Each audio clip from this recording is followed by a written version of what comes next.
Yo,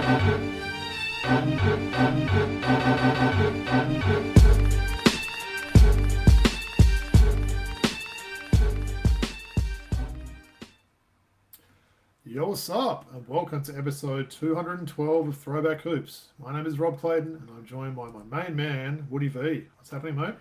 Not much, man. It's been a good week. Had a fun night out at the NBL1 with you on Saturday. So yeah, I think we've got a lot to talk about today. Yeah, definitely. We'll certainly talk about that night out at the NBL1, and look, lots of NBA playoffs. Also, a little bit of NBL news coming through, and also some sad news coming out of the NBA. So yeah, we're kind of going to cover it all in today's episode. So as we remind everyone at the start of every show, please make sure you like, rate, and subscribe on YouTube or wherever you listen to your podcasts. Please make sure you leave a comment, you leave a like, all those sort of things that help us on those. We'd much appreciate that. And as always, Woods, we'll start off with our jerseys of the week. So who you got for us today? All right, man. This is one that you're gonna like. Woods is standing up rocking the number 5 LA Lakers. I think I know which players it's going to be. Oh no, I wasn't thinking that. Okay, Steve Blake. Nice. That wasn't who I was thinking. Yeah, I like that, though. You saying? Yeah, I like that. It wasn't who I was thinking. Do you have your Sydney Kings jersey as well or not? No, I don't. I don't. He was only there for a short time. Well, it's funny you say that. So let's talk a little bit about Steve Hansen Blake. He was born on the 26th of February 1980, and he actually had a storied college career. After high school, Blake attended the University of Maryland. Blake was the team starter from his first game of his freshman year, and he was the first ACC player to compile 1,000 points, 800 assists, and 400 rebounds and 200 steals. He finished his career 5th in the NCAA all-time career assists with 972. Actually, at the start of 2003-04, Blake's uniform, number 25, became only the 15th to be retired to the rafters of Maryland's Comcast Center. So he had a really, really good college career before being drafted by the Washington Wizards with the 38th overall pick in the second round of the 2003 NBA draft. And he had a career that spanned 14 seasons, finishing off at the Sydney Kings, as you mentioned, right? So he had an NBA career with the Washington Wizards, Portland Trail Blazers, Milwaukee Bucks, Denver Nuggets, second stint with the Portland Trail Blazers, the Clippers, the Lakers, the Golden State Warriors, actually a third stint with the Portland Trail Blazers, the Detroit Pistons, and then finished off with the Sydney Kings in a very short stint, after which he forayed into coaching with the Portland Trail Blazers as an assistant, and then with the Phoenix Suns. By all reports, since then, he's settled into family life with his wife and 3 kids. Yeah. Interesting. Well, you'd normally ask me what I remember about him. I remember he was a fiery character, and there was fisticuffs many a time with this guy. Not sure whether it was that big fight when he was in college. I think it might have been, right? There was the practice cameras on him, sort of thing, and he got in a fight. He was a fiery guy. There's no doubt about it. Yeah. What did you think of his time with the Kings? Like you said, it was a short time, but did you like him with your Kings? No, not at all. He was terrible, right? And he was at the very end of his career. Really struggled, from all reports. Things going on off the floor impacted his play on the floor. I remember him mostly with the Los Angeles Lakers between 2010 and 14, right? And there was a lot of injuries during that time. Steve Nash was part of that team initially and couldn't play much for the Lakers, so Steve Blake got thrust into a role. But he made the best of his abilities. Not the most gifted scorer in college. He's averaging 11, 12 points a game, but really one of those table setters. He brings the ball up the court and he's able to get his team into offensive sets quite easily. He can play in that run and gun system as well. I really enjoyed him, and he had a lot of longevity because he was a good teammate and he had the ability to create for others, right? So no, definitely. Well, it certainly ticks the boxes for a random jersey. We're all over those ones sort of thing. I don't think there would have been a lot of those. How did you even acquire a Steve Blake Lakers jersey? I'm not sure, man. I'm not sure. I think I was playing with the it was when I was in LA, and you could get any of them at the store, right? So I got that time. I got you the Jamal Crawford Clippers jersey. I got this one that time. So cool. Yeah. Very cool. Nice. I like that. Well, I thought I hadn't shown an NBL jersey for a while, and I've got a bit of a random one, a bit of a story to tell on this one, so I'll stand up and show you who I'm rocking today. I think I know who Robbie's got. Robbie's got a Brisbane Bullets Blue Zero signed jersey, and we've got Tamuri Wigness. Tamuri? How do I say his first name? Tamuri? Yeah.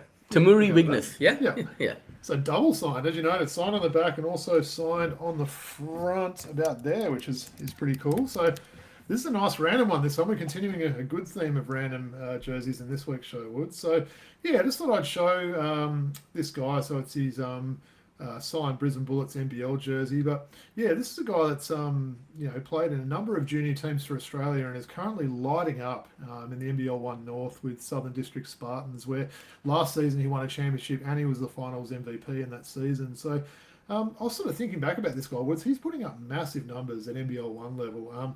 5'11", very undersized, but he's a nuggety guy. He's someone that played, I think he was born in Cairns and played a lot of rugby league growing up there. So, yeah, still only 24 years of age and just putting up huge numbers in NBL1. So, I wanted to firstly show a nice random jersey and tell his story, but also ask you what your thoughts were on this guy. Like, we saw a guy like Bawali Bales get a second chance last season to get some time. I always put this guy in a similar category there. Do you think he's still a chance of getting another shot at the NBL? Yeah, look, I mean, as you said, he had a storied junior career, went to the Centre of Excellence from memory, right? Yeah, he played in all those junior teams, like heaps of Australian teams. I think he was formed a combination alongside Josh Green in the backcourt. So it was kind part of the NBA Global Academy as a kid and things like that, right? So, I mean, as you said, undersized at 5'11", he was really out of his depth for the Brisbane Bullets, but that was a long time ago. He was a 19, 20-year-old at that time. I think, why can't he forge a career like a Kyle Adnan or someone like that, right? An undersized guy who managed to survive in the league because, he did all the right things on and off the floor, whatever the team needed for him to win. But as you said, he's putting up these all-star numbers in NBL1, and I think NBL teams should start paying some attention. 100%. And look, the radar and the spotlight's on NBL1. He's clearly putting up numbers, in that league there. We mentioned his height. That's probably always been the biggest, knock on him there. But he's a solidly built guy. So he's a guy that's not afraid to drive to the hoop. Interesting background in this guy was I think he's Torres Strait Island and Jamaican descent. So he's kind of the two of those, or Ghanese or something like that. But it's a good combination like that. Yeah. But yeah, someone I've sort of, taken a bit of interest in following that. I watched quite a lot of those finals. Gambian, by the way.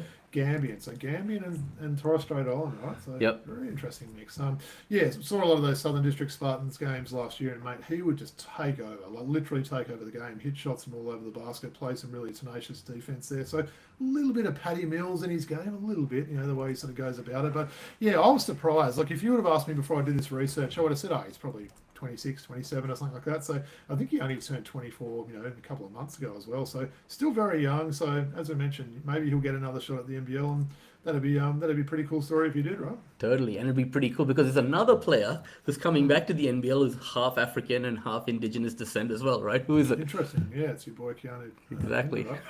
Nice. And there's a Cairns obviously connection there with Wigness is from Cairns, 100%. So yeah, an interesting one, and I like how this is double signed as well. I don't even really know how I got this one, but yeah, it's double signed. I don't have a lot of Brisbane Bullets jerseys actually, so this one kind of stood out when I was looking through the. Yeah, I've only got 2 or 3 as well, man. Yeah, I've got a Bradley Beal one somewhere. That's a pretty cool one. I've got Deng Adele and Aaron Baines and I can't remember. Maybe how one or did two neither others. of us have a Leroy Loggins Brisbane? I do have one. You do? Yeah, I do have one. I'm gonna have to wear it on the show. I found it the other day actually, so I do have one. Yeah, I have the old one as well, man. Not even the made from the 90s. So yeah. Nice. Yeah. All right, so a bit of a story on Tamuri Wigness there. And card of the week, thought another topical sort of guy, Woods. So this is a guy of someone that's been balling out in the NBA playoffs, right? So this is a Topps rookie card graded PSA 9 of Spurs guard Dylan Harper. So nice looking card. I love him. Definitely. This is a freshly graded card too. So these 2025 ones, this PSA company, Woods, they take months to grade a card. So these cards came out and people will send them straight off. So I got this one from the US, actually from Australia this week, this one year. And I know you're a big fan of him. Son of Ron Harper, who I've worn his jersey on the show before, and brother of Ron Harper Jr. Give me some quick thoughts on Dylan Harper and why you've liked his game this year. He's fearless, man. He feels like he belongs. In his rookie year, he's come and he plays with maturity beyond his years. Having the likes of De'Aaron Fox, also left-handed, also has similar style play, right? Having a veteran like that in the locker room to learn from in his initial foray into the NBA is priceless, right? And I think they've got something really good there with those 3 guards, right? Steph Castle, De'Aaron Fox, and Harper coming off the bench offers them, three guards too, right? 6'6", 220. If you're ever looking for an interesting, used to be Twitter, now X feed, look at Ron Harper Senior. He's he had some interesting views on Twitter, let's just say, if you ever look at some of those things. Pretty old school, I'll say, with some things there. But yeah, thought that was pretty cool. It's a nice looking card as well, isn't it? He's doing his nice patented left-hand shot there. And we'll obviously talk about his team going into the Western Conference Finals shortly. So, Do you reckon Do you reckon Ron Harper's still dirty that they put Elo on Jordan or what? Yeah, possibly is. Yeah, he definitely holds his opinions high, so for sure. So I like that, Wood. So we've got a bit of Steve Blake, Tamuri Wigness, and Dylan Harper. Yeah, man. So you never know who we're going to show on this feature on the show, right? Beautiful, Three man. really different guys there. So, well, as I mentioned, a lot to talk about. We're going to kick it off with the NBA this week. And yeah, obviously the Eastern Conference and Western Conference finals are both set now. It was pretty good timing the way we did this. We're recording on Monday, the 18th of May, and the Eastern Conference Game 7 wrapped up today. Before we get into this playoff talk, Woods, I think I mentioned to you offline today, I'm not loving these playoffs. There's been so many blowout games, so many deciding games, teams losing by heaps on their home court, which we've seen. We've seen the Hawks do it, we've seen Philly do it, we've seen Detroit do it today, we've seen Minnesota do it. So I'm talking 30, 40, 50-point losses there. So I don't quite know what's going on in those playoffs so far. There hasn't been a lot of amazing, games that people will be rewatching for years to come, right? No, I'll tell you what, right? This time of year, and we've known it our whole lives, it captures the interest of everyone in the basketball community. All your friends, all the people around you. You go to work, you go to the pub, you go to restaurants. People are talking about the playoffs, what's going on, right? I don't think this year's playoffs has captured that interest like it has in previous years, and a big part of that is because of the one-sided games. Agreed. And look, hopefully with this, conference final set, we've got some pretty good matchups coming up there. So, well, let's talk about the West. OKC made really light work of the Lucas Lakers to sweep the series. They're now a perfect 8-0 in the playoffs. So, what's that faux thing? So they're halfway through. They've got another 8 games and they're NBA champions again, which is pretty amazing. So they will play San Antonio in the Western Conference Finals after the Spurs knocked off the T-Wolves in 6 games. Look, the Spurs, it went to 6 games. The Spurs won the last 2 games by 30 points, Wood. So, yeah, it wasn't amazing for Minnesota. Anthony Edwards came back. I was wrong on prediction for that one. I'll put my hand up. I thought Minnesota with a healthy Ant might have been a chance. But, look, it was all San Antonio. It was maybe a little bit lucky for the Wolves that it did go to 6. I want to get some thoughts on the Spurs to start this off, right? Okay. Yep. How did you think they went in that series? How are they putting it all together? And do you think there may be a sneaky chance against OKC? Definitely. I think the Spurs were never going to be beaten by Minnesota in a 7-game series, right? I didn't think they had a chance. Dante DiVincenzo going out was a big loss for them. But this Minnesota team is plucky, right? I said 5 games actually. You said 7. I think I said OKC in 5. Oh, sorry, I think I said Spurs in 5 or 6, right? Yeah. Just manpower, man, and this as strong as they fought this Minnesota team, San Antonio was too strong, as you said, that getting contributions from guys off the bench. Keldon Johnson throughout the series contributed. Harper, as you mentioned. I think for the San Antonio Spurs, this is a great matchup for them. We know it. Everyone knows it. That's a great matchup for them against OKC. The one team that's given OKC stitches throughout the regular season and in the past is the San Antonio Spurs.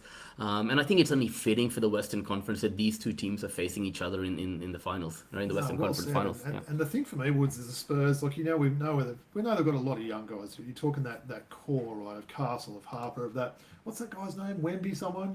They've got these amazing sort of young guys on the team, but it's some of these veterans on the team. And you mentioned Keldon Johnson, Harrison Barnes will step up and have. Luke Cornett, man, at various times when he's asked to come in. And it's not that much of a difference. I mean, it is a bit of a difference, as in Wemby's a better player, but you have a similar type of guy you can roll, and he's a lob threat, right? So can go in it, right? Yeah. And then look, we haven't even mentioned De'Aaron Fox, and we talked about those guys. Man, just a leader. Yeah, there's no doubt they've got a lot of depth, and they're really confident. Their confidence is sky high at the moment. So they'll go in, especially as you said, with that regular season success, that they can go in and do some damage in this final series. So they've been really good. They've been I'm not going to say a surprise team of the playoffs, but maybe a lot of people thought, is this the year where they sort of they're happy winning a series? We mentioned that with Detroit, maybe that no, they were happy winning 2 series, and now they want to go and win a 3rd series here. So full credit to the Spurs. We know what a great organisation they are. Yeah. One thing I wanted to say about the Spurs before we move on, right? Yeah. When you want a deep playoff run, you want like veterans in the locker room, right? Harrison Barnes playing less right now, but he's contributing. You can see him on the sideline. Then you got guys like Bismack Biyombo.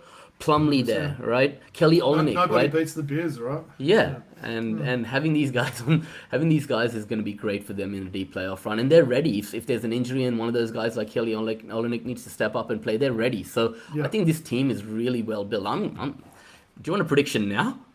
No, we'll go to that in a Okay, second. all right. Yeah, okay, all right. Seeing this team in public, right? When you've got Wemby, you've got Luke Cornett, you've got Kelly on Bismack Biyombo. They're one of the biggest teams. Massive, right? They're huge, aren't they? So, how much do you see Bismack on the bench just in the year of all the players having a word to them, man? So I love that. He's a highly regarded sort of bench player and a veteran at this stage of his career, isn't he? So let's shift a little bit to Minnesota. They got through that first series. They've been really dealing with injuries this playoffs. You mentioned even Chenzo's out and Edwards. Although he was playing some pretty big minutes towards the end of that, he's clearly not healthy. How do you see the season for them? They lost in Game 6 in the semi-finals. You see it as a successful season, and what do they maybe need next season to try and progress from there? I honestly think, have they sort of hit their ceiling, right? You see Minnesota over the last few years make deep playoff runs, but just not having enough to get over the line and take the big prize, right? Yeah. Have they got enough to go all the way? Maybe if they had a DiVincenzo this year, they might have got to the next round, but I couldn't see them beating an OKC, right? And Julius Randle didn't even turn up to his exit interviews. Did you hear that? So all the players turned up to their exit interviews. Julius Randle just nicked off, didn't even go. So that's never a good sign, right? Never a good sign, man. They weren't afraid to make some moves. They did that, trade deadline trade that brought Ayo Dosunmu in, and that was a real success. Definitely. They've got Terrence Shannon Jr. there. They have high expectations for him next season. Yeah, he's great, man. He's decent. Right? They've got some young guys that are going to develop more next year, but I still think they need to look outside of this system and bring someone else in, who's the number two? Right? Or if he's going to do a Udonis, he might take the Joe Ingles role, and maybe, Joe Ingles will go to Melbourne, right? Probably need to get a little bit younger in this team. And Edwards Woods, what I want to ask you about him, right? That's created a lot of publicity in this game. So for those that haven't seen it, I think it was 8.5 minutes left and there was a timeout. Ant Edwards went down the other end and shook hands and dapped it up with all the Spurs players. Now, all the ex-players are coming out and they're rubbishing. Even, guys that don't normally do that stuff like Dirk Nowitzki, Udonis Haslem, these guys that were on the sort of broadcast. I've never seen anything like it. What's your thoughts on that? What is wrong with him? That was pretty bad looking, right? What is wrong with him? What's he saying? Look, I'm just over this, man. I don't want to play this game anymore. I'll go shake their hands. Yeah. Right? I mean, what about Isaiah Thomas? Couldn't handle losing, man. He could not handle losing. He would not shake their hand. This guy's going to go shake their hands. What would those OGs from the 80s and stuff be thinking about that, right? They'd be just... What do your teammates think about it? You're giving up on us already? Come on, man, and you're going to go shake their hands. We still got to play for pride, man, Well, then he went back to the bench and sat a row behind the bench with his hoodie on and talking, talking to the guy next to him. It was, to DiVincenzo, I think it was. It was a bad look, a very strange look. And look, you can't do stuff like that in this modern day NBA. There's 1,000 cameras in the stadium that's going to pick up everything you do like that. And that was a strange ending for the Minnesota season. Young kids look up to him. I've said it before, right? You have to hold yourself in a certain way, and that's not the way to play the game. So, agreed. All right, well, let's go to the prediction for the West. So we've got OKC. What about the Lakers? We want to touch on them at all? Yeah, okay, let's do that. Yeah, okay. So look, as I mentioned, the Lakers. We were maybe expecting a gentleman's sweep, with the Lakers to get one win, just with having LeBron on the team.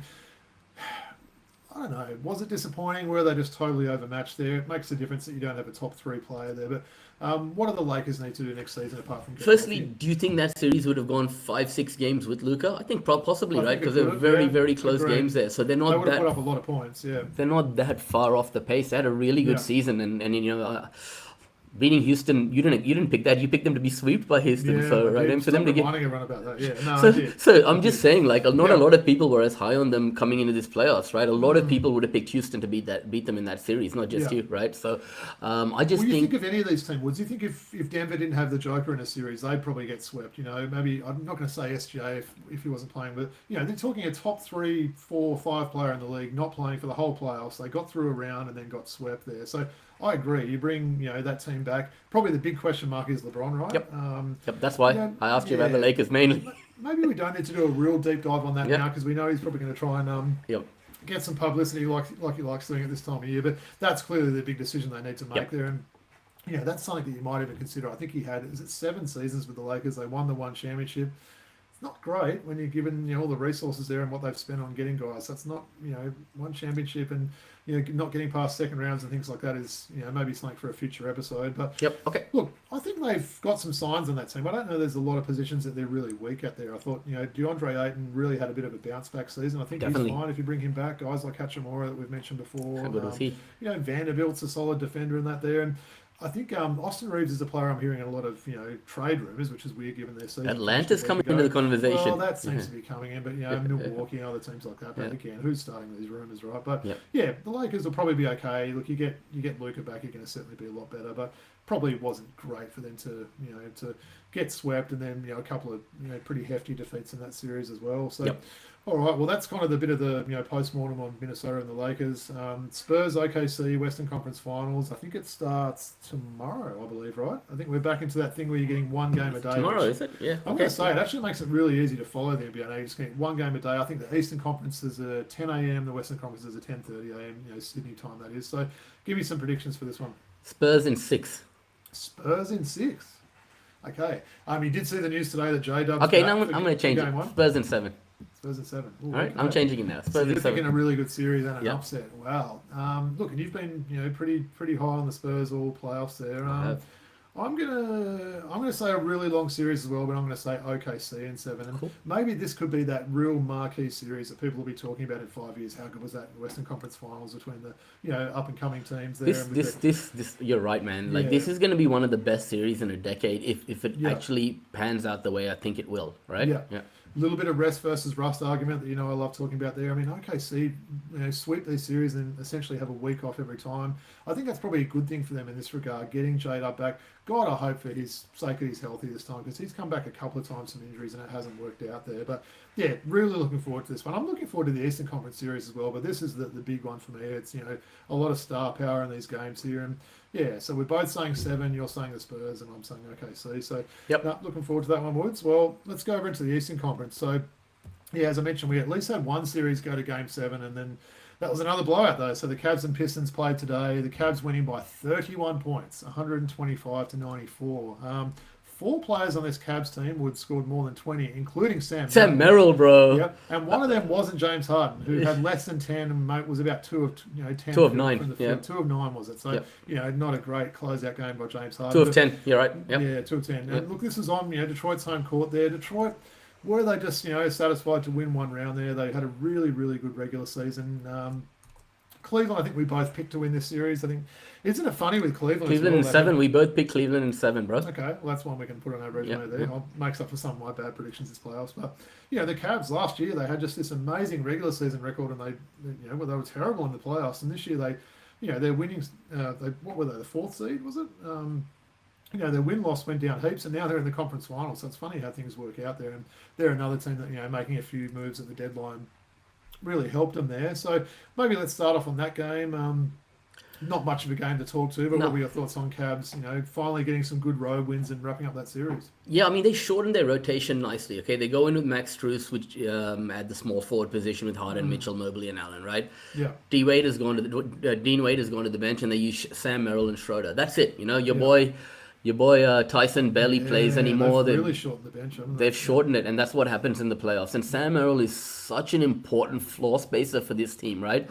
He's been great throughout the regular season, and he's just a glue guy. And when if he's going to get 15 plus points, you're going to see Cleveland win most games, right? So he's unsung and someone who's really important to them. I think Harden throughout the series, although he's had bad games, did he have a game where he had 2 field goal attempts and had 27 points? Yeah, he did in the series. Right? Wow. Yeah, he had 22 from 25 from the free throw line, and then he had a 3 and a 2. So he literally had 2 field goals made, and he had 27 points. But he's had his moments throughout this series, right? And for a team like Detroit, who had not lost 4 games in a row all through the regular season, for Cleveland to take a 3-1 lead and win 3 games in a row against the Detroit team, that took a lot, man. That really what set him up for the series. And then, I mean, it's been, apart from one game, last game, when Jalen Duren actually stepped up and had a decent game, he struggled throughout the series. That's been well documented as well, right? He did. Well, I want to stick on Cleveland for a sec. So two guys I wanted to call out there. So Yep. my boy Jared Allen, another huge Game 7. He's a Game 7 specialist. He did it in the first round as well. He was really great really interview today as well. Oh, he's a champion, Bryce, isn't he? Donovan Mitchell, I think, needs a lot of recognition here. This is going to be his first conference finals. He's never managed to get to the conference finals before. It's always been a little bit of a knock on him and his playoff efforts there. But I like the way he was just putting the team on his back and just really controlled that team over the last few games. Of course, he had that 39 points in the second half as well on this playoff series to tie Sleepy Floyd's record there. So putting up great numbers there and great to see Spider Mitchell doing that.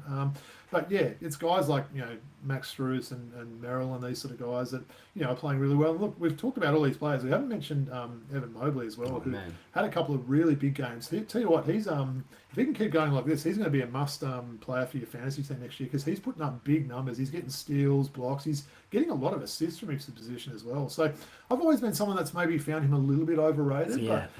Overrated, but not being a bad player. Sometimes he just doesn't try hard. I'm just like, what are you doing, bro? Like, someone can still be good but still be overrated because I think some people go on about him a little bit. He was a former defensive player of the year. I still think he's a good player, maybe just a little bit overrated. But mate, the way he's got to be engaged, man. He's got to be engaged. When he's not, you can see him not concentrating, making silly. I'm like, what are you doing, man? And he seems to be at the moment, right? Yeah, he is. Massive shout out to Cleveland. I think they've got a really good roster that can give New York a good run for their money. I guess we'll do the postmortems on the teams that were out of it now. So let's talk about Pistons first. So, they number one seed in the East. They've basically doubled their wins from 2 seasons ago. I think, Bickerstaff's done a great job coaching there. So full credit to Detroit. I like what they've done this year. Maybe need a couple of extra pieces there, but how did you see their season? What do they need going forward? I mean, they should be pretty happy, right? From a team that's been a cellar dweller for so many years, right? For them to make this run has been brilliant. A lot of the guys are not used to that kind of environment playing in the playoffs. It's been well documented that Cade Cunningham needs some help in terms of ball creation for his teammates, a point guard that can help him out, come off the bench and let him, relax a little bit. Some more shooting. I mean, just a few little tweaks they need to make. But I think this team's going to be right there and thereabouts for the next decade, right? So, I could think of one person on that team that needs some more shooting, Woods. Look, we've talked about Dyson Daniels on the show. Great defender, does everything well, and his shot's pretty bad. Asar Thompson for Detroit. If he's not the worst shooter in the NBA, then he's probably one or two there. He's one of the worst shooters I've ever seen. If I'm being completely honest, for a guard/small forward guy, I'm not talking about guys like Shaq or Chris Dudley or John Concack. I'm talking about a guy that has the ball in his hands, and he's got to improve that shot. 20% career 3-point shooter. They're not even close though, Woods. He just takes them to keep the defense honest. Sometimes they're not even close. They're just he's played hard on defense. Let's get him a couple of shots. So he needs to massively. Maybe he can link up with his brother and with Dyson Daniels in the off season. They can go and shoot 500 threes a day each because. That's the thing that's my big knock on them because I like the way he plays. He's clearly a good defender. He puts up some pretty good lines as well, like kind of those Josh Smith lines that we see, where you're getting nearly 5 of every category, but you cannot have someone in his position shoot the way he does. So that's been the thing that's been really evident for me in that series there. And getting some extra guard help hasn't quite worked out, has it? We know Dennis Jenkins, I'm never quite sure which one to go there, but he's been really good. But I like him, he's good, but you probably need someone, make him his 7th or 8th guy. He's not a starter in the playoff series. As we mentioned it, the Jaden Ivies, the Malik Beasleys, these sort of guys, and probably relied a little bit too much on Duncan. Tim Hardaway Jr.'s as well, right? 100%. So they need that sort of microwave guy that can come on and shoot. So at the end of the day, though, it's not all bad. I mean, Jalen Durham was a little bit disappointing. I know you were loving the Jalen Durian nicknames. You were having a little bit disappointing. He's been terrible, man. He had a couple of games here and there, but no, he wasn't quite the whole playoffs, right? Yeah. Also, he's never going to be that offensive threat when he's getting 6 or 7 shots a game there. So they need to keep him engaged and get him the ball more. So all in all, a good season for Detroit. I don't think it's panic stations there. And it's just funny how so many of these teams have gone out in these closeout games in the playoffs with really big losses. That's probably going to leave a bit of a sour taste in their mouth. We mentioned it right. There's like 4 or 5 teams in these playoffs that have just been belted quite often on their home court in that knockout game there. So, maybe that's something to keep them motivated and they can come back. But with Cade Cunningham, they're in pretty good hands, right? Terrific hands they're in. And look, guys like Isaiah Stewart, Jalen Duren, they're a big part of what they were doing in the regular season, right? Yeah. But coach couldn't even play them and, was leaning on Paul Reed. Yeah. Ron Holland's another guy. I really expected him to develop more and make some contributions to this franchise, which he hasn't done yet. So they've got a few things they can look at. Yeah. I mean, he's behind guys like Sasser in that rotation and stuff like that now. I mean, he was a highly regarded pick. Definitely. Ron Holland, yeah. So, I mean, that's looking like a pretty big draft, that one. Definitely. As well. There's so many guys that haven't quite worked out there, right? So look, I think we're both pretty much on the same page with Detroit there. The other series feels like it was over ages ago. The Knicks just destroyed Philadelphia 4-0. It was not. We talked about it last week. We did. So maybe we'll just. I mean, we did already. Already covered the post-mortem for Philly. So done that. That's how long ago they lost, right? It's a week ago they lost. So, all right. So that brings us to an Eastern Conference Finals now. New York against Cleveland. I like this. It starts Wednesday, I believe, our time there. I haven't looked at any odds for this one yet. I mean, New York's going to be favourite. There's no doubt about that. But I think there's some pretty good matchups across the the board in this one. Give me some thoughts and a prediction here. I think Cleveland, as I said, they're built for the playoffs, right? We talked about the big front line, the physicality that the Knicks play with, right? If there is a team to match that physicality, it's this Cleveland Ball Club, right? You mentioned the two bigs, right? They're going to have to step up. I still think New York looks so damn good, right? And Cleveland have just managed to get there, right? So it's been a lot easier, this journey for the Knicks to get to the Eastern Conference Finals. So I'm going to go with the Knicks in 6. In 6, and you're right, they've had very different paths, haven't they? Cleveland going to Game 7 in both rounds, and the Knicks, what was it, 6 games against Hawks, which probably shouldn't have been, and then a big sweep of Philly. So, I agree. I'm picking Philly as well. Picking New York as well. In terms of how many games, I'm going to say 6. I'm going to say they maybe wrap it up on the road and win that one. But, look, like you said, some good matchups. Looking forward to it. I'm not sure quite. Cleveland doesn't really have that really defensive stopper, so Jalen Brunson worries me a bit in this series for Cleveland. I think Brunson could have a pretty big series here. I like the big man depth is pretty good. Your Mitchell Robinsons, your Cats, your OG, assuming he's healthy against that big front line that Cleveland's definitely. There. So there'll be some good matchups. Probably the same thing again, right? Brunson and Donovan Mitchell will probably both get theirs. I don't think there's players on either team that can really slow those two down, right? I think your guy Tyson might have a role to play in this next series. Maybe. And that's the thing. You've got to stay ready, even though he hasn't got a lot of time there. I mean, shout out Tyrese Proctor. He hasn't just got to the court as well, has he? He's just been stuck to the bench. But even with the blowouts, they're putting Keon Ellis and stuff over him, which is a bit of a shame there. So, all right. So you've got Knicks in, what did you say? 6 and 6 for me as well. And just recapping as well, you had Spurs for a bit of an upset in 7, and I've got OKC in 7. So, really looking forward to it. We're getting to that really exciting time of year, and let's hope for 2 good series. There was a late award that came in today, so I was going to move on to our quick hits, but they named the MVP award today. It was a landslide. SGA winning his 2nd consecutive MVP. Surprise there. 83 out of 100 first place votes, so an absolute landslide there. And the Joker and Wemby were a distant 2nd and 3rd. I was a little bit surprised that Cade Cunningham had 2 first place votes as well. That was like, who's voting Cade Cunningham over SGA or the Joker? That seemed a bit strange for me. I'm not sure if they were all Detroit guys there, but NBA got it right, I'm assuming, with the of course. SGA. Yeah. No doubt. So someone said today he's won more MVPs than Kobe now, right? So, I mean, will this be that thing? They don't like giving people 3 in a row these days, do they?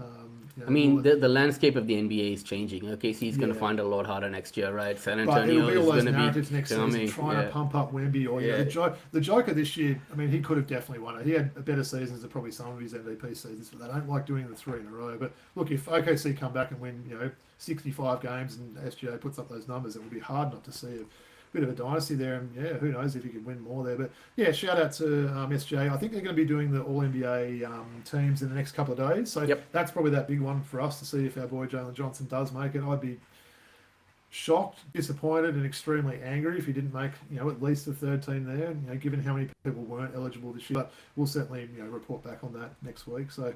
All right, we're going to go to some quick hits now, Woods, and plenty of stuff here. We've got NBA, we've got NBL1, we've got NBL.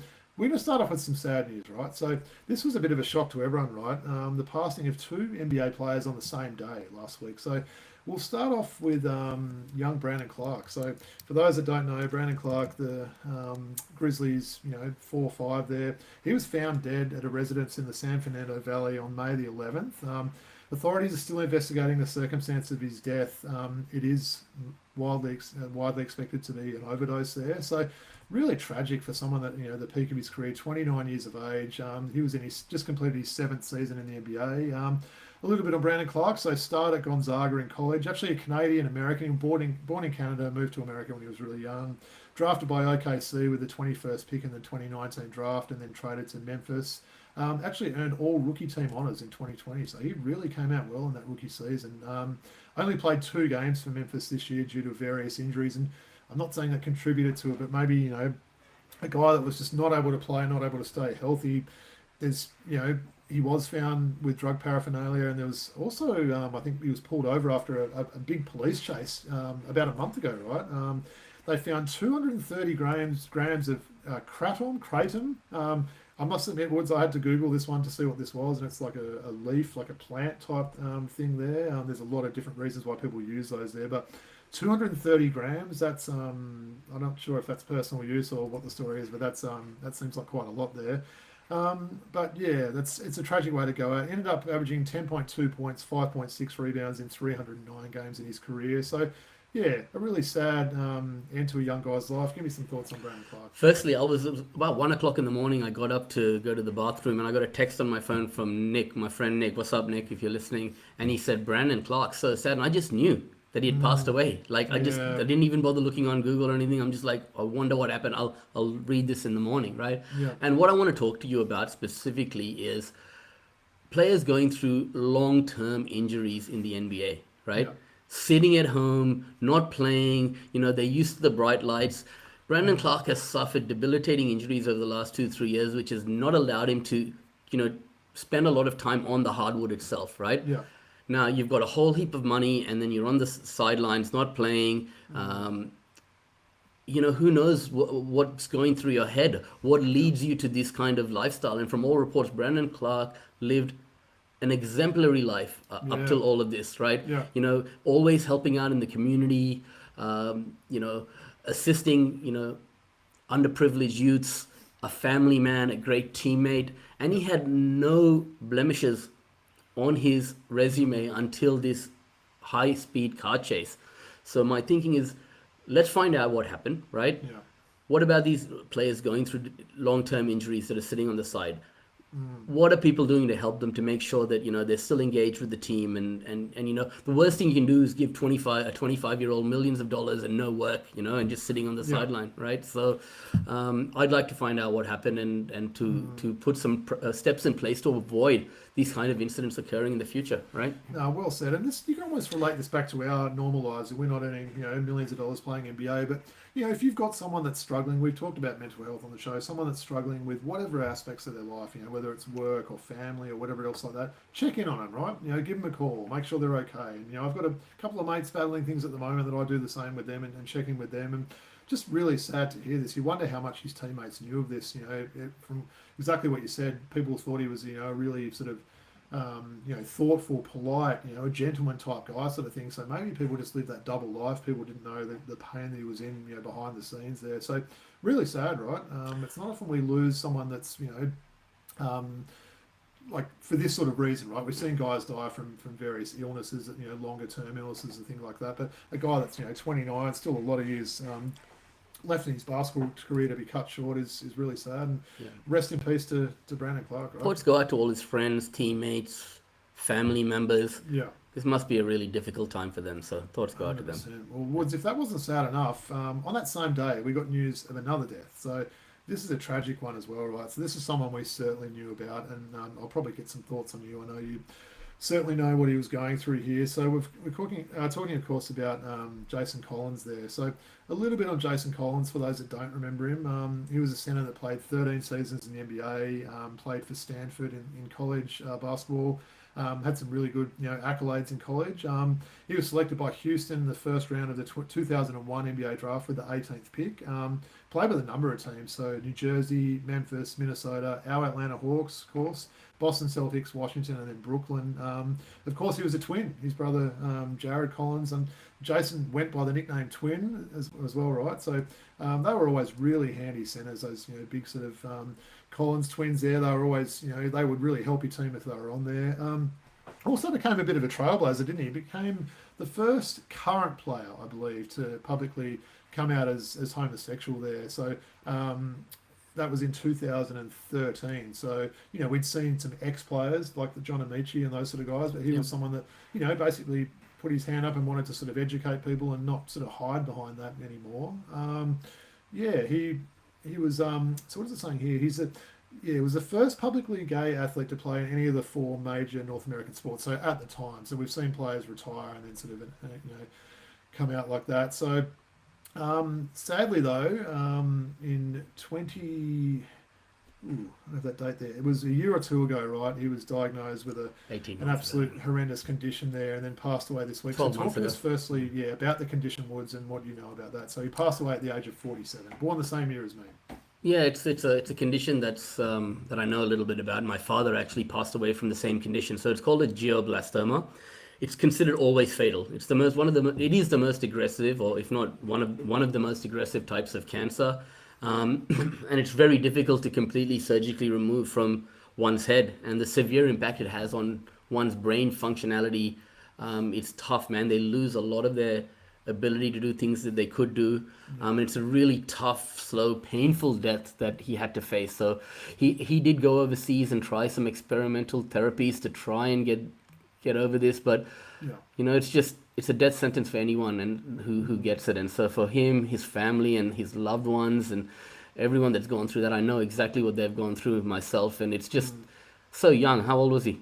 47. So 47. He said same age as me, born in 1978. So so young. I mean, a shout out to his twin as well. I mean, they say twins are just that full connection there. I haven't heard any sort of public statements from Jared Collins. He's on New Orleans Pelicans still as a coach there. He's assistant coach. And I must admit, I think they were identical twins, right? Because I used to see them, and I Robin and Brooke Lopez, I could always tell. I don't think they were identical. If they were, you could always tell. But these Collins, these twins, man, they were hard to tell apart. They're like the Morrises.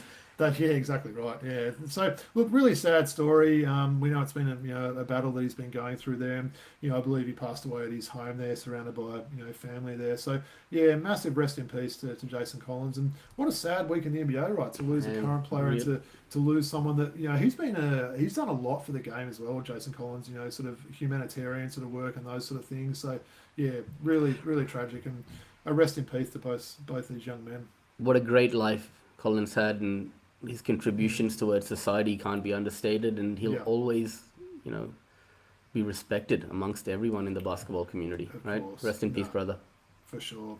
Well, let's try and make things a little bit happy now, Woods. We thought we'd sort of, do that, and then we try and sort of, brighten things up a little bit there. So, and some really good news, I guess, if we're staying in Australia now. Boomer Bryce Woods, it's actually a thing. So Bryce Cotton is finally an Australian Boomer. So the 6-time NBL MVP will represent the Boomers for the first time at the upcoming FIBA World Cup qualifiers in July against Guam and the Philippines in Perth. I know you're all big on quotes, Woods, so I've got a bit of a quote from Bryce Cotton there. So he said, representing the Australian men's national team for the first time is something that I don't take lightly. Coming from where I come from, this opportunity means a lot to me and my family. Australia has embraced me from day one, and I'm grateful for the chance to wear the green and gold alongside a great group of guys. I'm excited, motivated, and ready to give everything I have for the country. So great news there. Dean Vickerman, and the Boomers coach, made the announcement that Bryce will be playing. I think it's July 3rd against Guam and July 6th against the Philippines. He only gained that citizenship in September last year, so they've moved things along. But how good is this for Australian basketball, right? Yeah, it's something that I thought we might never see. So for this to come around, and shout out to the Adelaide 36ers and their special lawyer that they sorted for Bryce. This is terrific, man. And I cannot wait. And there's a chance he might go on against Ernest Ross, his former... They played on the Perth Wildcats together, I think, maybe for a season, right? They could have crossed paths. Like Ross was there a while ago, but Cotton, of course, was there a while as well. So, exciting, right? He gets a couple of games in Perth. I'm sure the crowd will be, cheering everything he does in that game. I think I don't know if forgiven's the right word, because the more that came out of that story with him leaving Perth, it probably was a bit more of a blight on the Wildcats organisation on Cotton trying to, pull the wool over their eyes sort of thing. But great to see. It's going to look really cool seeing him in the, the green and gold there. Some games to ease him into, right, against some opposition that's not, the most competitive opposition there. Philippines might be a little bit frisky, but great to see him alongside the team. Who knows? I mean, if he comes in this and absolutely dominates, the Olympics is a couple of years away, so we're not sure if this means Olympics. But you've got to have these teams when guys are doing NBA duties and fill these Boomers rosters there. And why not have a 6-time MVP there, right? Oh yeah, for sure. Yeah. You're doing some checking on Ernest Yeah, Ross. they just missed each other by one season. Ernest sounds Ross and about Bryce right, Cotton. It was a while ago. Yep, yep.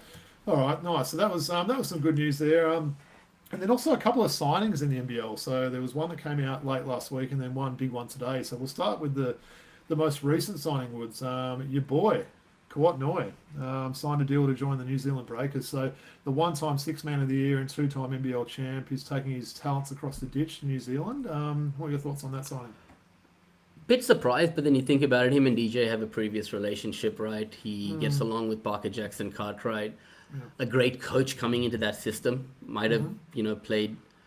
Well, it's still not played into yet, though, is it? Yeah, I mean the thought of him potentially coming in, this great coach. But I think if Kawhi can find his form back, the form that deserted him towards the end of last year, then I don't see why him being on the wings with a guy like Parker Jackson Cartwright, finding him won't be good for that New Zealand Breakers team and system. Now you got to think him and DJ Vasiljevic, are they both going to come off the bench? Yeah, it's a good call. And look, that was probably a problem they had last year, was that outside shooting. So now you've got two microwave guys that can come on.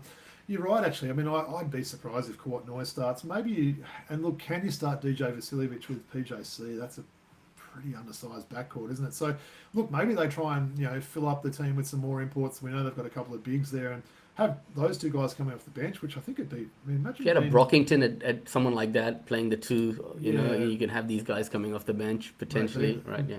What great players to bring off the bench, right? Come on and really sort of control the offense and sort of get some shots up, which we know they're fond of doing. Well, let me ask you: do you think either of them want to come off the bench?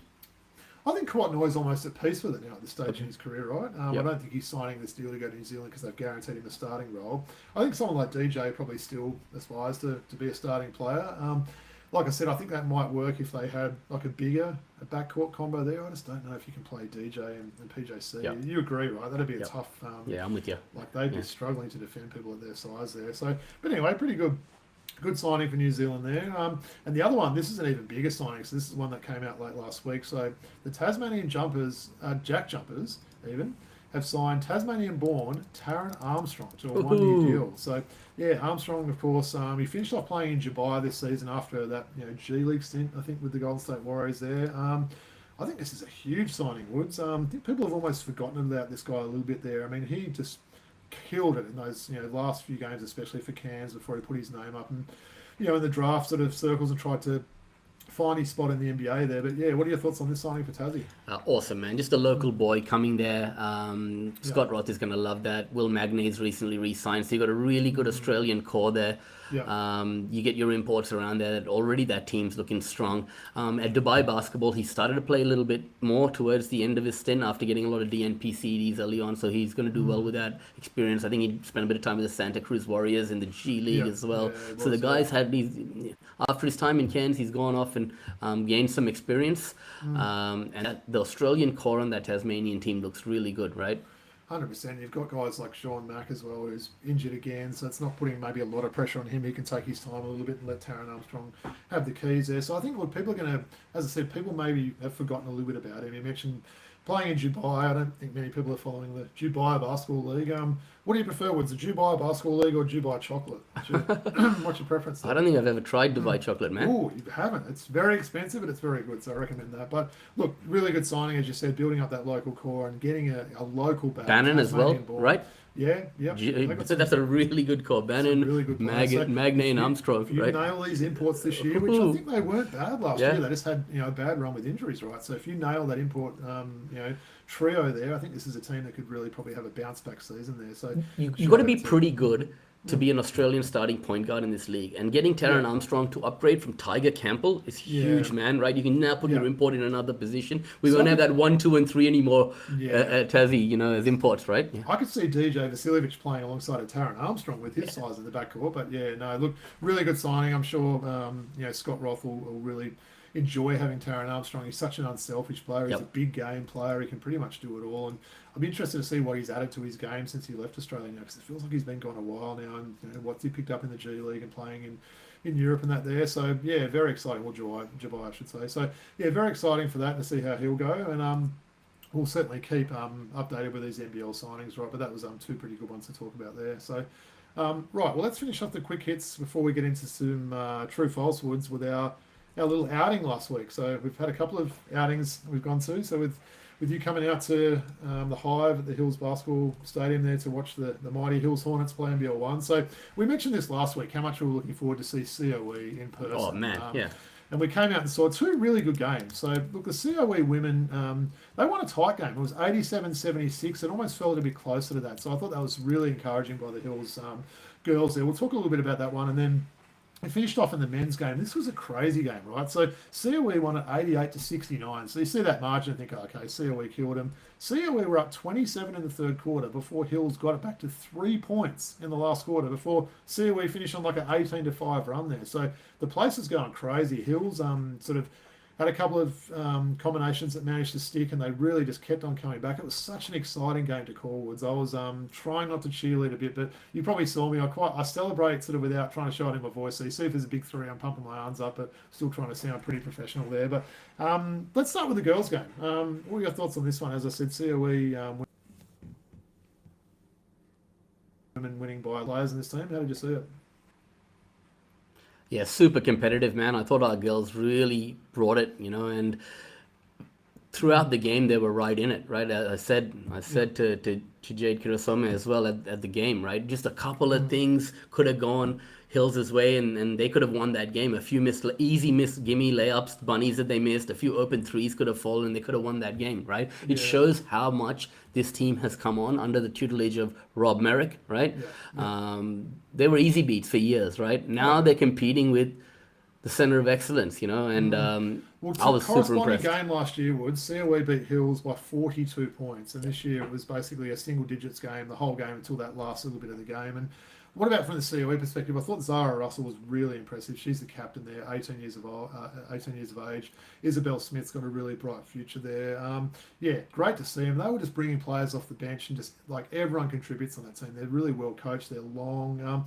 It's kind of crazy. You're seeing a team of basically 16 and 17-year-olds. I think Zara Russell's the only 18-year-old, and they're coming in and they're beating all the teams this year. They're knocking off all these teams with experience, veteran, adults on that team. So, yeah, really good to see that. Let's go to the men's game. I know this is the one you wanted to talk a little bit about there, right? So, crazy game, as I mentioned.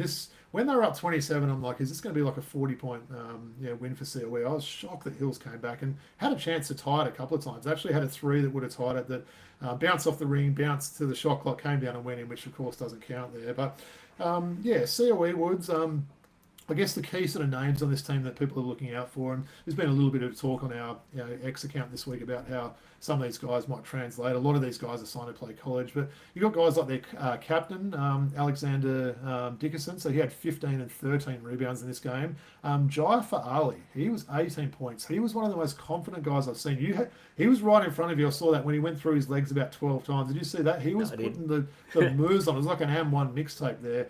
He was super impressive. Guys like Will Hamilton, I made a joke on the call that he looks like he's probably got a surfboard in his car. He's awesome, man. He is awesome. He threw down a massive dunk. That was pogo stick. Two legs. He jumped off two legs in the key and two-handed stuff. And he hit some timely threes. He hit some timely threes to kill that game. I'll tell you... They're big guys. Let's talk about the big guys as well, Wood. So, of course, they've got a Jack Newon who's playing with Arizona State next year. He's signed to play under Randy Bennett and David Patrick with them next year. He went for 8 and 7, but it was the big guy, the guy that the whole stadium was talking about, and that's J.K. Mach, right? So, he came off the bench. 6, yeah, he always does. Comes off the bench. The 7'6" centre there that probably everyone's seen or heard stories about this guy. He came on and in 16 minutes had 12 points, 5 rebounds, and a couple of block shots there. I can't tell you how tall. I'm tall myself. I'm used to being around basketball people that are tall. This is just a next level type of tall. It's just, I was looking at this guy. Firstly, I've never seen legs so thin. His legs are like as thin as an 8-year-old kid sort of thing, but just incredible length. Good touch from the free throw line. That was something I was interested to see. He nailed all his free throws. Nice looking stroke from there. What were your thoughts? Maybe start off with J.K. Mach. What were your thoughts on the big man? He seems like a good guy, man. All his teammates love him. You saw him in the warm-ups, man. Super talented, right? But at that size, I'm really surprised. There's a nice touch he's got from around the rim. He can, stretch it out to 15, 16 feet and knock down that shot. Extremely effective weak side defender, right? Those blocks that he got were very timely. And I just think, he's going to be an impact player, right? Oh, he's got all the world he's feet. And two guys we didn't mention. That shows you how deep this damn team Bit of taco is. fall in him, maybe? Maybe, but with probably about 80 kilos Less, less. yeah. Two guys we didn't talk about though was of course Luke Paul, who I was really excited to see. He's a next star in the NBL next year. We're still not totally confirmed. We're thinking it's Cairns, but he didn't have his best day. He had 3 points, 4 rebounds, 4 assists. A little bit of Josh Giddey in his game, I think. And the other guy as well, Flynn Pavley, he just signed to play with St Mary's next season. But yeah, Luke Paul was probably the one I wanted to ask you. What did you see from Luke Paul? He didn't have his best game, but he showed some signs. Yeah, showed some signs, right? Some of those 4 assists went to Blondie, what's his name? Yeah, Will Hamilton. Yeah. Will Hamilton, Yeah. right? And found him in the corner for open threes. He lets the game come to him, right? Yeah. He's not trying to force it. Yes, he didn't have the best game. What was he, 1 from 6 from the field or something like that, right? He was 1 from 6, yeah. Good defender, though. I like the way he moved his feet well. He's a pretty big guy. He was bigger than what I was expecting. He's probably a good 6'4", maybe 6'5" with shoes on, so a good size. And they're all strong, these guys. They clearly work out in these AIS/COE rooms and that. But He'll figure it out, man. He definitely will. And tell me how you enjoyed the night, because I know you made a bit of a new friend there. What were your thoughts on the night in general? And tell us about this new friend of yours. Night was awesome. Great, great crowd in, right? Oh, well, Yep. I actually sat next to Annie Lafleur, former WNBA player and Opal, and I felt embarrassed because I didn't even recognize her, man. She had to tell me I used to play for Australia. I'm Annie Lafleur. I'm like, oh, what? Wife of Andre Lafleur? And then we had a chat, and no, it was awesome. But she's working for Basketball New South Wales now, and Steve invited her to come and watch the game. Nice. And she's like getting out to grassroots levels and seeing how the game is. She just moved from Gold Coast to New South Wales, so it just shows how Future the NBA. guest for the show, maybe? Future Potentially, man, yeah. that'd be nice. Squin's really close with her as well. So I just think that it just shows, man, like the NBL1 is really investing in grassroots. People like her are working for Basketball New South Wales now, and they're getting the right people in positions to drive success for the sport from the juniors all the way up, right? Yeah. For sure. No, I can tell you were having a good time. I think those, what's that drink you were doing? The solo hard Hard solos, yeah. solo. You seem to be enjoying a few of those. Yeah, definitely, bro. Looking forward to it. So I got the week off this weekend, and then I'm back. What are we doing this weekend? We're going to let's talk about that. We're going to a, do you still call it concerts, or am I showing my age? Gig. We're calling it a gig. Right? Yeah, So right, yeah. this is Aussie hip hop at its finest. Anyone that knows Woody and I, we're hip hop heads from way back. So this is 360 and Pez, who are Australian rappers from Melbourne. For those that I think I know the name but don't know them. They had a song called the Festival Song, quite a 2010 around that time, that everyone will know that song when they hear it there. But looking forward to it. We got these tickets. It seems like maybe 6 months ago. I've been pumped. I've been sending you different songs. You never reply to my messages when I send these songs. Oh, okay, yeah, all right, yeah. Well, this week, yeah. Absolutely pumped. It's pretty local to where Woods and I are at. So we're going to go on that. We might have a steak and a couple of drinks and that, and go to this concert. So it's going to be a non-basketball night for me. I'm going straight from my daughter's game assistant coach. We'll wear basketball jerseys though. I was thinking about what I was going to wear actually. Well, they were both guys that love basketball. And in fact, 360 was a guy who had college basketball on his radar and had an eye condition and lost sight basically in one of his eyes there, and that's why he sort of gave up the game and continued on his music there. But yeah, really looking forward to kick it with you with this one, Woods, and yeah, you too. We'll have a fun night out. So yeah, no NBL1 for me this weekend. Then I'm back the week after on my birthday of all days. So Sunday the 31st of May against Inner West. So we'll get our good friend Matt McQuaid in the building there. I'm looking forward to see that. That'll be a really good game. The men's battle there is really good, that team. So, all right, well, that was a lot in quick hits, wasn't it, Woods? I feel like we've covered everything around the world now. So I know we're going a little bit long. There's been a lot to talk about this week, but we'll do a quick true false to wrap things up, right? So sure. Let's start it off. We just talked about him. COE's 7'6" giant, JK Mach, will be in the NBA in 3 years. I'm going to say true just on potential, I think so. Yeah. He'll get drafted. He'll have to be, right? I mean, you can't take a miss on that. No, I mean, he matches that height that George Mirasan and Sean Bradley were at 7'6". He still could potentially grow a little bit more. So I think he definitely gets a shot there. And it'll be cool to say we saw him, on a night out at the Hills Basketball Stadium. This is an interesting one, I thought, Wood. So after the news coming out of Milwaukee this week, revelations dropped by Miles Turner, Giannis Antetokounmpo needs to take more of the blame for the Bucks' disappointing season, and he will definitely not play for the team again. Definitely not. So you heard what Miles Turner said. Basically, like, everyone's late for everything. They're late for practices. They're late for the plane. Doc Rivers doesn't care. Doesn't find the players. He's not doing... Like, he used to be, hectic, man. Yeah, and Giannis is the main culprit out of all those guys. So that's your star player, your MVP, your championship winner. what a terrible example you're setting for some of your young guys. So I think they need to make some changes. We obviously know they're getting a new coach. So I think Giannis needs to move on. Everyone keeps talking about the Boston Celtics. Let's get the trade happening, right? Jaylen Brown for Giannis, and we'll be done with it, right? But that was pretty disappointing to hear that. I was quite shocked. Miles Turner was very honest with the way he was talking there. I'm not sure if the I want to listen to that whole podcast, by the way, after I've heard what he's said. I don't think the organisation will be that happy, but hey, if you're speaking the truth, you're speaking the truth, right? So, yeah. I just think we saw Kevin Durant be that like role model. I've said it many times for all these teammates in OKC in those early years, and he slowly became another guy, right? Yeah. I don't want to see Giannis going down that path, man, because he was highly respected as a person and as a teammate, like KD was for the first iteration of his career. I don't want to see that change. Yeah. Well, this next one I'm going to adjust a little bit, Woods, because you've given me your prediction that the Spurs are going to be in the NBA Finals. So, true or false? New York are going to be NBA champions this season. False. False. So you got whoever's coming out of the West is winning it. So West is winning it. Yep. I'm going to say false. I've got New York playing OKC, of course, with their predictions, and I think OKC will go back to back. But I'd love for the league to see New York win. It would be incredible. That would be pandemonium, bro. It would be. Yeah, it would be fun to see. Right? I wouldn't mind being in New York if they did win the championship, right? Central, right? Yeah. Right, the last true or false, the upcoming 2026 NBA draft class will go down as one of the best draft classes in the last 25 years. Probably true. I think definitely true. Yeah. I'm trying to do a bit more research. I did quite a bit on the weekend, some reading and some podcasts there, but there is probably 6 or 7 surefire guys, and we haven't heard this in years gone by. You've had your Wemby's and your Cooper Flags and these sort of guys, but it's been a bit of a drop off. We know the Reece Shea year was always expected to be a bad draft class, but there is really exciting draft class here, and this could go down as one of those big ones.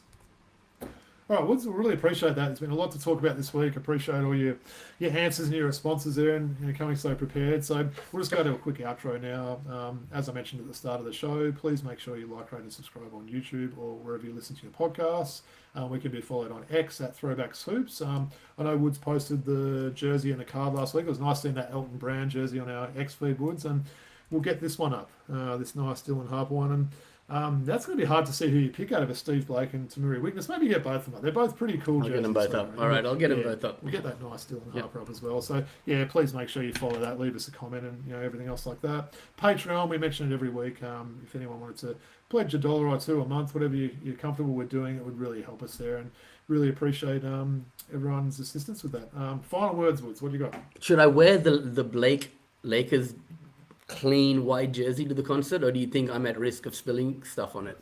You're definitely at risk of spilling stuff on it for sure. Okay, all right. But I mean, what would you wear a black jersey and hope you could still get tomato sauce or a cocktail or a cold drink on that as well? Yeah, So I'll have to think about it. I'm gonna wear a nice jersey though, for sure. Nice. Looking forward to hanging out with you, man, on Saturday night. 100%. Non-basketball activity, right? Very rare that we do one of these nights, right? So yeah, looking forward to it as well. If anyone's in the local area, I think there's tickets still available. Pairs and 360 at the Edamoga Hotel in Kellyville Ridge, I think they call it. Yeah, nice. All right, well, yeah, looking forward to these conference finals to start. As I mentioned, they start tomorrow now with the Western Conference matchup. Hopefully we get some really good basketball. It's been really fun, Woods, and it's a big peace out from the Throwback Hoops crew. See you next week, peeps.